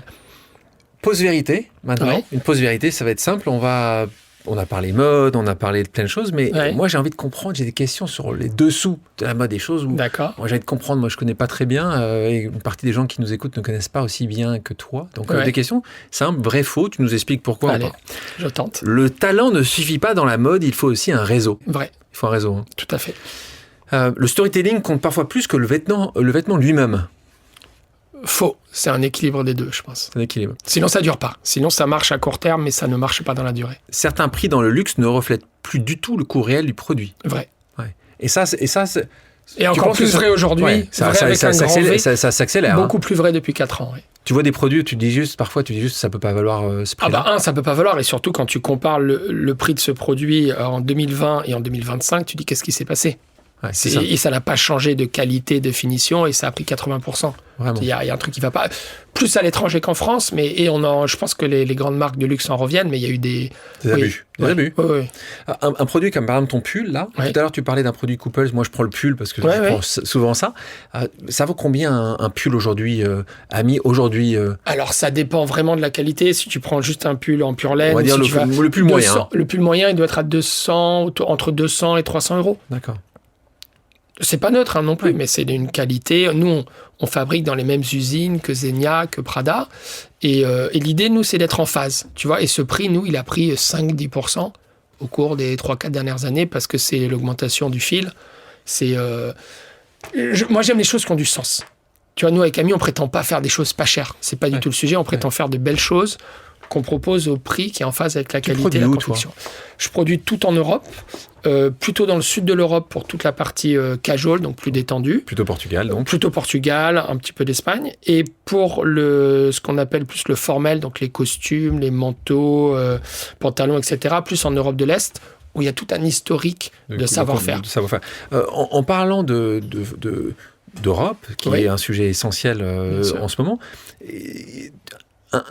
une marque comme le CIP français, par exemple, qui dit Ouais. nous, on produit en France. Ouais. Toi, ça aurait été faisable, ou c'est faisable, ou tu t'es posé la question parfois de Bien dire sûr. on va avoir des unités en France, c'est important, on représente quelque chose, ou tu On a penses que c'est tenté, difficile? C'est difficile. On a tenté, on l'a fait Moins un de marge, moment donc sur la c'est- maille. Ok. Oui, moins de marge et puis difficulté à absorber les quantités.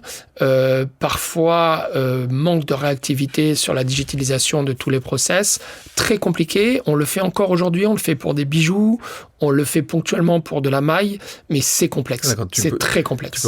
Tu penses pas qu'on peut on parle de réindustrialisation du pays, c'est un Pour te gros dire, sujet j'ai de investi Nicolas dans une Dufour de BPI start-up. que tu connais bien. Bien sûr, j'ai investi dans une start-up qui s'appelait Tekin, qui faisait ça, qui faisait toute la préparation digitale administrative pour proposer aux marques de produire moins, mais d'avoir des réassorts plus rapides.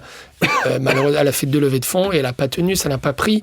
Je pense qu'en plus, toutes les belles valeurs, etc., dans un contexte de crise économique, les belles idées, quand les gens doivent décider où ils achètent, c'est malheureusement pas ça qui C'est le drive kiff, leur hein. décision. Donc, c'est Oui, mais- un projet plus large. Et quand ton produit n'est pas un produit à 29 € comme chez Ouais. Zara et tu as 200, 300, 400 euros, Ouais. tu pourrais avoir 5 € de moins, 10 € de moins de marge, mais pourtant continuer à vivre avec peut-être des marges moins importantes. Toi, tu pourrais peut-être faire partie de ces gens tu parles pas de 5 ou 10 € de moins. Non, nous on l'a fait. Déjà, nous, je te dis, on produit dans les mêmes usines que des marques de luxe.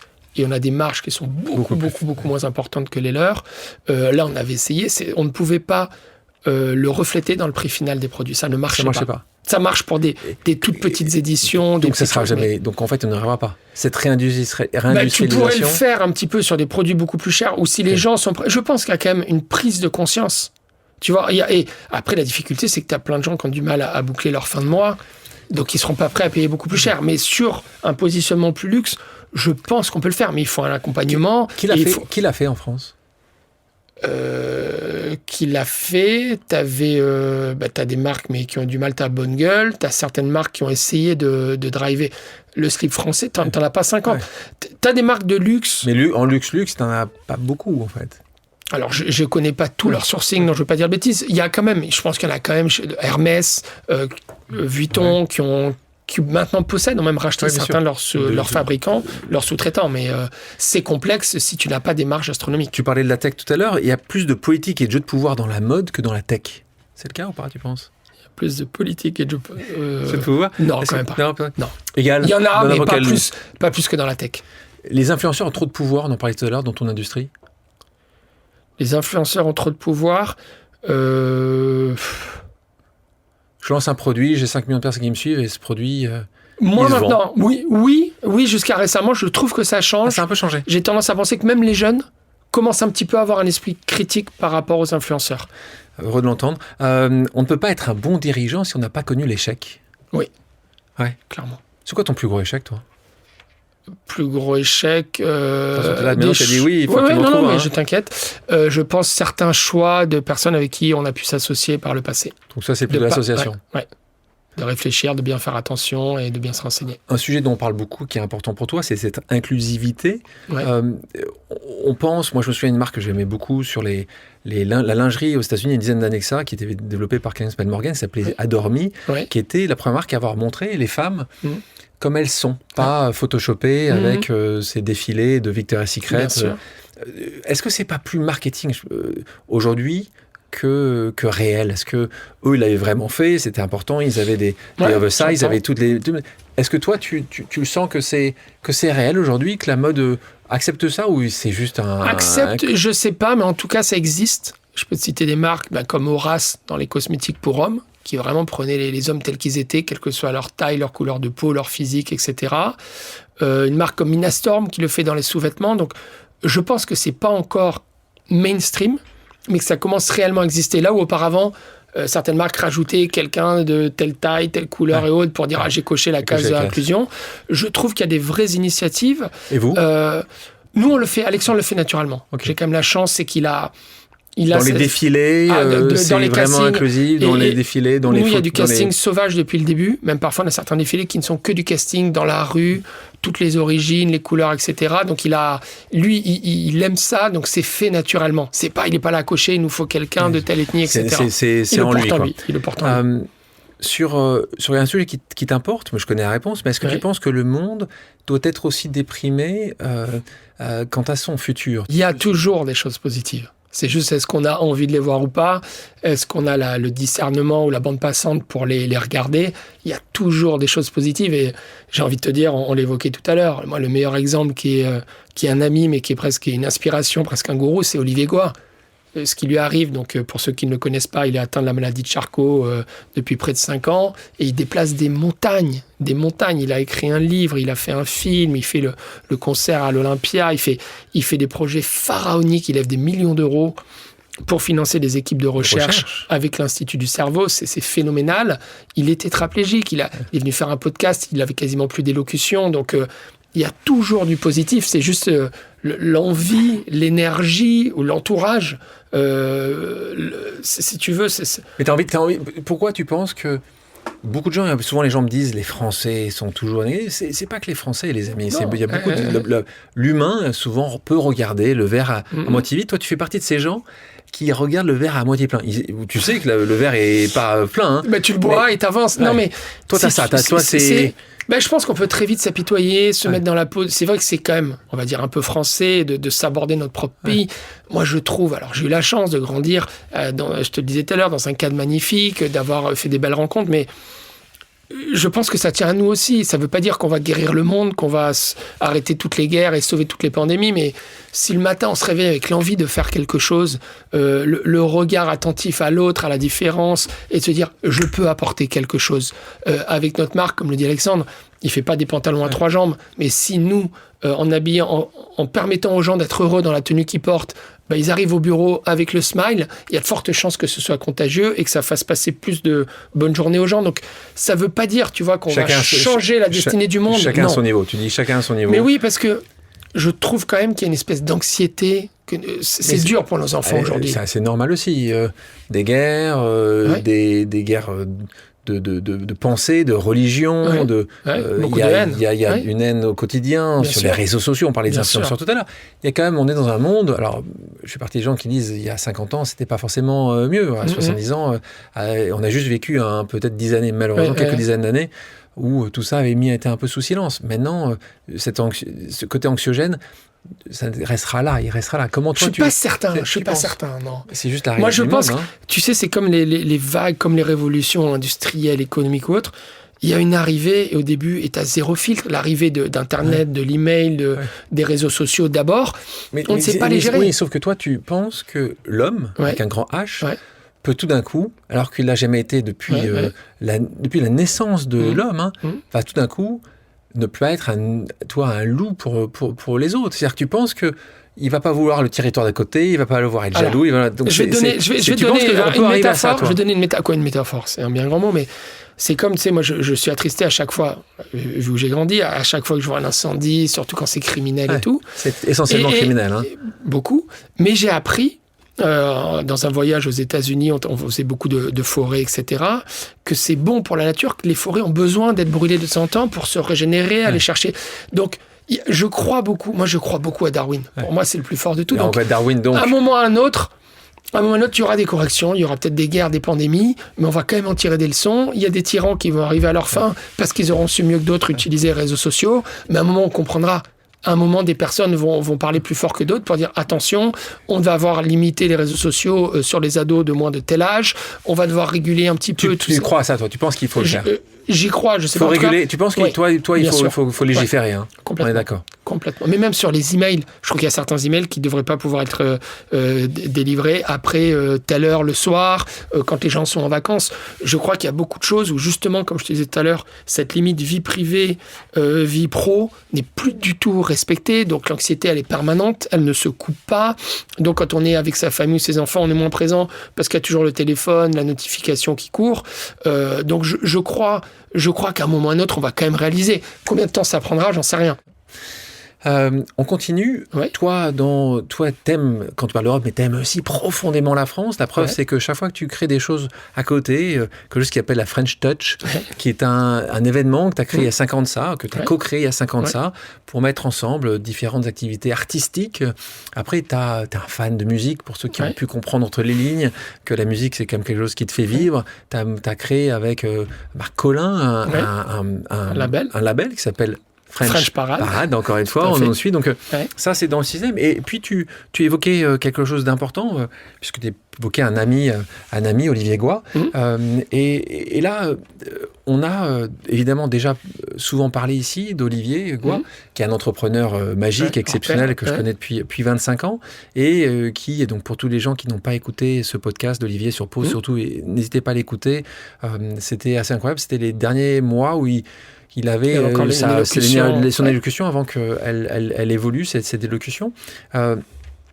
Raconte-nous un peu cette rencontre. Moi, ici, il n'y a pas très longtemps, on avait Guillaume de Tocquédec, ce comédien exceptionnel qui était ici, qui nous avait raconté sa rencontre et justement ses yeux qui brillaient quand il me parlait d'Olivier Goy. Toi, c'est quand donc l'association s'appelle Les Invincibles, pour ceux qui ne connaissent pas, qui combat la SLA, donc la maladie de Charcot, c'est comme ça qu'elle est définie de manière plus simple, c'est que on te dit, c'est une maladie rare, c'est une maladie qui n'est pas traitable aujourd'hui, qui n'est pas traitée, et quand on t'annonce cette maladie, tu as en moyenne 3 ans avant de mourir, et tu meurs moins maintenant, mais normalement tu mourrais pendant des décennies et décennies. Tu as trop de souffrance parce que tes muscles ne se contractent plus, donc en gros tu meurs la plupart du temps asphyxié. C'est quand ta rencontre avec Olivier ? Ma rencontre avec Olivier, je pense que c'est 2016, il y a 8-10 ans à peu près.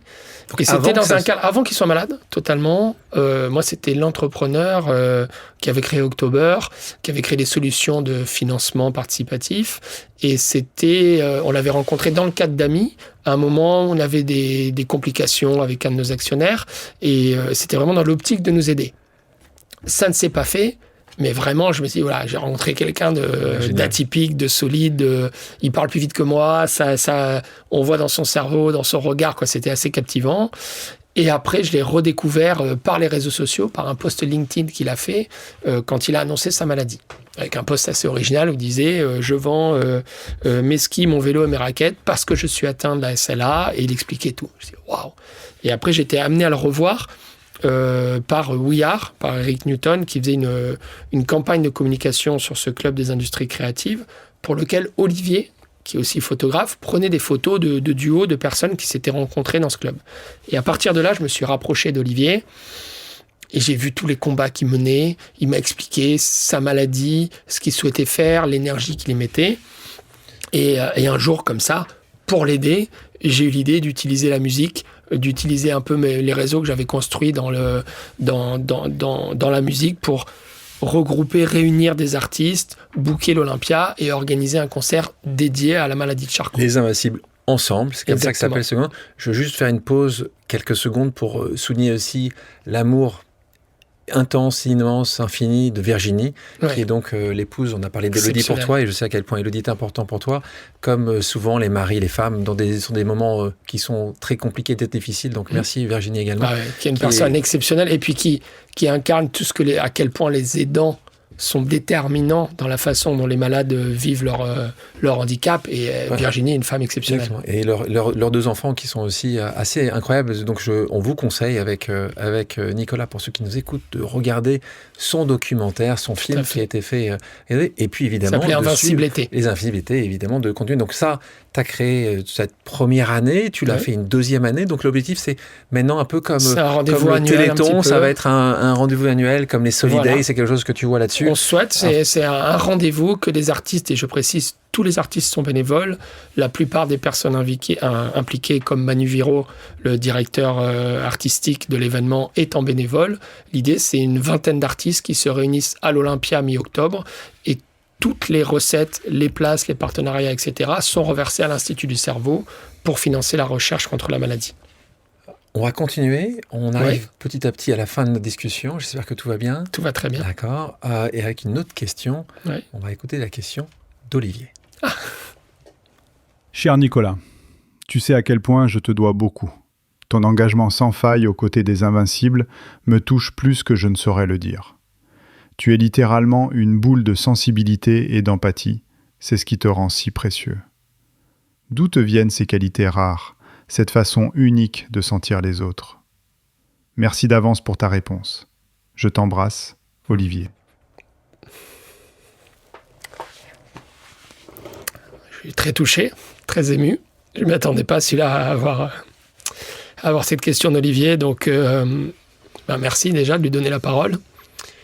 Écoute, la réponse, elle est très claire, elle est très simple. Moi, c'est des êtres de lumière comme lui. C'est des personnes qui te font savourer la vie, qui te font réaliser que chaque minute à vivre est un cadeau pour toutes les histoires qu'on a partagées aujourd'hui. Et moi, ma rencontre avec Olivier est sans doute une des plus belles rencontres que j'ai pu faire. Et surtout, comme je viens de le raconter, le fait de le découvrir, de découvrir Virginie, découvrir ses enfants, son combat, c'est ce genre de personne qui me donne encore plus envie d'aller vers l'autre. Il y a un moment où je veux trop faire, où j'ai trop de messages, je ne sais plus les gérer, trop de combats d'implication, mais je me dis rien que pour rencontrer ce type de personnage, ça vaut le coup. C'est un cadeau de la vie, j'ai un respect sans borne, je ne sais même pas comment le qualifier, c'est devenu un ami bien évidemment, mais je te disais tout à l'heure, est-ce que c'est une inspiration, un gourou, je ne sais pas quel est le mot, mais merci Olivier, merci de nous offrir ce combat, de partager tes périodes difficiles. Ce livre qu'il a écrit, c'est un cadeau pour toutes les personnes. Je me permets de rappeler que ça touche 6 personnes par jour en France. Je pense que c'est quand je vois à quel point je peux me nourrir, je peux être inspiré et on peut déplacer des montagnes. Ce concert, on l'a construit en 3 mois. 26 personnes, de Edith Preto à Zao de Sagazan. C'était un moment, d'où ma réponse aussi à Pascal Morand. Donc tu vois, pause. Bien sûr. Je me remets là-dedans. C'est cette richesse de la vie, de te dire que si tu t'ouvres et si tu dis qu'il y a du bon dans chacun, ça ne veut pas dire que tout le monde est gentil et tout le monde te veut du bien. Mais ça veut dire que si tu sais aller là où il faut et être prêt à te casser la gueule de temps en temps, Jean d'Ormesson, les roses et les épines, si tu es prêt à te piquer de temps en temps, tu vas faire des rencontres exceptionnelles et ta vie sera belle. Olivier, merci pour la question. On continue. Une question que j'aime parfois poser, c'est quoi ta définition de la vie réussie ? C'est comment toi tu la définiras dans quelques dizaines d'années quand tu seras au seuil de ton départ ? Ouais. Comment tu l'auras défini cette vie réussie ? T'as réussi toi tu y as pensé à ça ? Alors, j'y ai pensé pour ma vie professionnelle. Parfois, quand je me pose des questions, quand je me dis est-ce que c'est bien le choix que tu fais, etc. Et là, j'ai une petite règle perso, c'est qu'à chaque fois que je me pose cette question, je m'imagine en train de me retourner et de raconter à mon ou à mes fils ce que j'ai fait et dire est-ce que tu seras en phase ? Parce que eux, tu peux pas leur mentir. Et donc, tu vois, ça me fait une espèce de miroir vérité où je me dis, bon, là, quand tu vas leur raconter, est-ce que tu seras fier ? Est-ce que tu te sentiras bien droit dans tes baskets de leur raconter ça ? Et ça marche à chaque fois pour prendre, je pense, la bonne décision. Après, je suis pas trop à me projeter, à me dire à la fin de ma vie, est-ce que quand... Je suis plus de me dire... C'est quoi une vie réussie alors pour toi ? Comment tu as défini ? Une vie où t'as pas de regret quand tu t'en vas. T'as pas de regret ? T'as pas de regret, où tu dis là, j'ai pu me planter, mais j'ai fait des choses qui ont du sens. C'est quoi le regret que t'as aujourd'hui ? Le regret que j'ai aujourd'hui, peut-être de ne pas avoir une bonne voix pour pouvoir chanter. C'est ça, hein ? Non, t'aurais adoré ? Je pense que j'aurais adoré. Et que Tu joues des... Je joue de la guitare, je suis pas une star non plus. Mais par contre, je pense que j'ai l'oreille pour découvrir des talents assez tôt, pour voir des potentiels, des parcours à accompagner. Et j'y prends beaucoup de plaisir. Par procuration, en fait. Ouais, tout à fait. Maintenant, et puis, ce qui est pas mal, c'est que tu peux le faire plus large. Si c'est que toi, t'es limité. Qu'est-ce que tu dirais à ce Nicolas à 20 ans, là, celui qui est en train de terminer sa grande école de commerce parisienne, Ouais. Tu lui dirais quoi ? Je dirais rien. Je dirais rien. Je le laisserai comme ce que je te disais pour mes fils. Je le laisserai se prendre des câlins, aller à New York et pas faire ce qu'il veut, pour après avoir encore plus envie de le faire. Donc, je lui dirai rien. Je le regarderai. Je prends souvent cet exemple de Retour vers le futur. Si tu lui dis tu vas influencer, tu vas casser quelque chose, tu le laisses faire et tu dis il va s'éclater, il va se planter, il va être triste, il va être gai. Pour moi, la vie, c'est une bande dessinée. Et chaque jour, tu as une nouvelle page, tu changes, tu es surpris. Puis parfois, tu reviens en arrière, tu dis merde, là, est-ce que j'ai bien suivi, etc. Je suis pas trop dans cette position, c'est à dire j'aurais dû lui dire ça et ça aurait changé tant de choses dans mon parcours. Pour autant, t'aimes mentorer, toi ? J'ai mentoré, oui, tout à fait. Donc, quand tu mentores, tu donnes quand même... Tu excuses, tu expliques, tu donnes peut-être quelques conseils, tu donnes quelques directions. Oui. Tu le fais pas avec tes enfants ? Différemment. J'apprends à ne pas trop le faire. Okay. Parce que je pense qu'au début, on veut le meilleur pour les enfants, on veut à tout prix qu'ils réussissent. Mais mon épouse m'aide beaucoup, justement, à prendre un peu de recul, à les laisser vivre. Je t'avais un peu expliqué tout le chemin qu'elle a fait. Le fait ton épouse qui a changé 3 fois de métier. Voilà, qui a eu 3 vies. J'ai eu 3 épouses en une, et qui aujourd'hui fait du coaching thérapeutique, et qui me dit laisse-les se planter, laisse-les devant leur zone de stress, d'échec. Ils vont apprendre si tu les accompagnes et que tu fais tout à leur place. Donc c'est différent, parce que quand j'accompagne des entrepreneurs ou des artistes, pour le coup, c'est eux qui viennent demander pour grandir. Ils ont une idée, ils ont une passion, mais il y a des choses qu'ils ne savent pas faire. Donc là, l'expérience ou ce qu'on a pu faire avec d'autres artistes peut aider, les réseaux, donc c'est une démarche un petit peu différente. Pour terminer, 2 questions. Ouais. La première, c'est la pause dont on parlait tout à l'heure. Est-ce qu'il y a un endroit quand même sur Terre où tu aimes la prendre ? C'est où ? C'est où cette pause ? C'est quoi cet endroit où tu dis je suis bien ? J'en ai, je dirais, 2 principales. Un, c'est d'être sur l'eau. Sur l'eau. Quel que soit l'endroit, que ce soit en faisant de la planche à voile, du kite ou sur l'eau. Parce que là, je me sens beaucoup plus libre, sans contrainte et avec moi-même. Et sinon, de manière un peu plus simple, on a une maison de campagne et je suis dans un transat là-bas, sous un prunier, à lire ou à écouter de la musique. Quelle région de France ? Limite Île-de-France, Normandie. Et ça, c'est un petit havre, un vieux corps de ferme. Et ça, c'est un peu un safe place. T'aimes aller là le week-end ? Pour déconnecter. Dernière question, maintenant que tu as vécu cette expérience Pause avec moi. Ouais. Qui t'aimerait écouter? Qui t'aimerait que nous invitions ici? Tu connais son histoire, t'aimerais qu'il la raconte? Est-ce qu'il y a quelqu'un? Justement, on en a parlé tout à l'heure. Je pense que Nicolas Dreyfus serait un très bon candidat, donc avec qui on a cofondé, développé Couples. Aujourd'hui, il dirige Frame, la marque de denim américain, et je crois même qu'il vient d'être promu encore plus haut. Et lui, il avait un rêve pour l'Amérique, une vision, un culot, et il est à Los Angeles, il réalise son rêve.